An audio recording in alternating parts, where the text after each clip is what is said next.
Bonjour, aujourd'hui je vais vous montrer comment faire des chaussettes avec des chutes de tissu, en général extensibles. Il y a plusieurs méthodes, je vais vous en montrer une, un peu sur la même méthode que certaines bottes qu'on peut trouver. Donc il faut 3 pièces, comme vous le voyez. Une première pièce qui va être qui va être la partie autour de votre cheville, celle qui est à gauche. Donc c'est là, le modèle est en jersey blanc, je vais m'en servir donc pour découper un vieux pull en laine. Donc là il fait environ 18 cm de large, un tout petit peu plus grand, mais vaut mieux un tout petit peu plus grand, quitte à recouper derrière, c'est plus facile que l'inverse. La longueur, c'est une longueur standard, mais vous pouvez faire jusqu'au bout, jusqu'à 40, mais bon là comptez 26, 27. Ça dépend de l'extension de votre tissu. Le plus difficile, c'est le trou du milieu. Donc là, comptez 8,5 environ sur 14. Là, évidemment, c'est pour une chaussette environ taille 40. Moi, j'utilise ce petit cutter, c'est très très pratique en complément des ciseaux.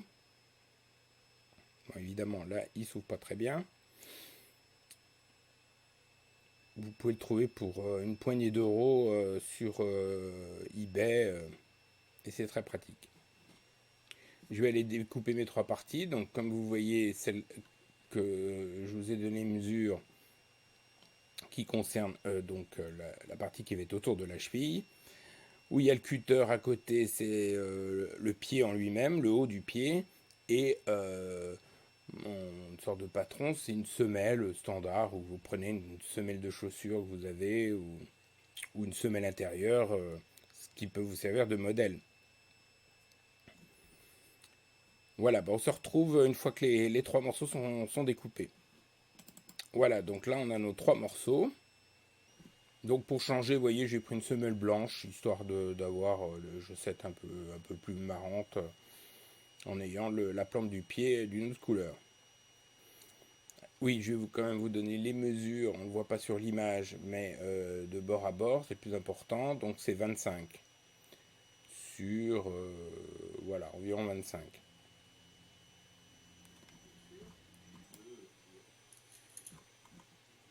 Donc 25 sur environ 18. Le but, c'est de faire rentrer cette partie-là dans le trou qui est là. On croit que ça rentre pas, mais en réalité, bref, au début, il faut peut-être un peu tâtonner, mais bon, il faut savoir qu'avec les tissus extensibles, on a une marge d'erreur beaucoup plus grande.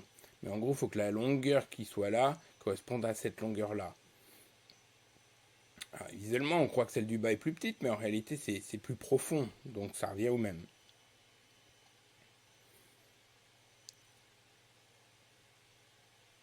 Donc, il faut juste coudre. Moi, je le fais à la surjeteuse. Certains conseillent plutôt à la machine à coudre si vous n'avez pas de surjeteuse. Mais les deux marchent très bien. Ouais, donc voilà, 18-19 environ. Tout dépend de l'extension de votre tissu.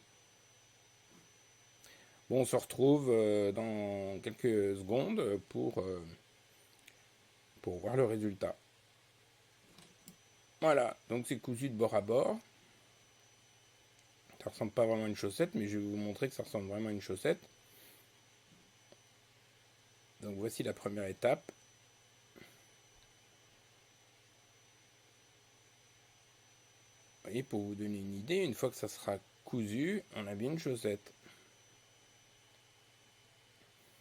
La couture, en gros, se fait vraiment au-dessus du coup de pied même.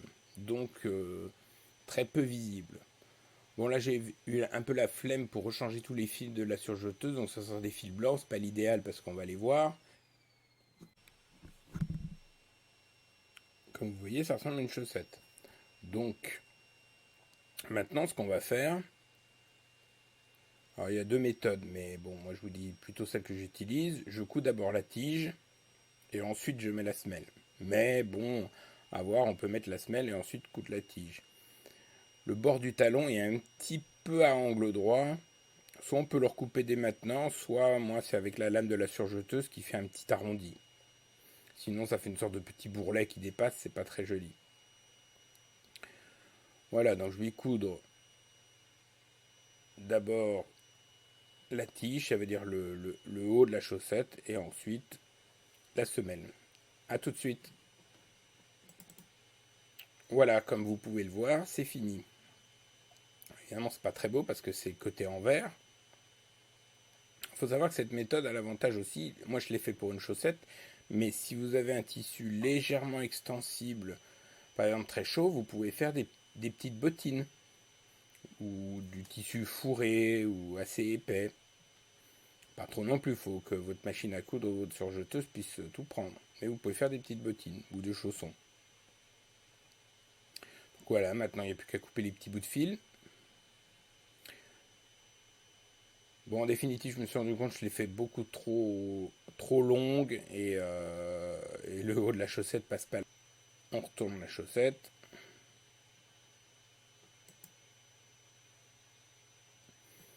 Et voilà, on a une chaussette finie. Et vous voyez que c'est très bien. Bon, évidemment, on voit un peu les fils blancs, mais ça vient. C'est parce que j'avais un fil blanc sur chaussette noire, c'est sûr que c'est pas l'idéal. Mais si vous voulez, voilà, vous prenez du fil noir, vous verrez absolument rien. Vous verrez pas la couture du tout.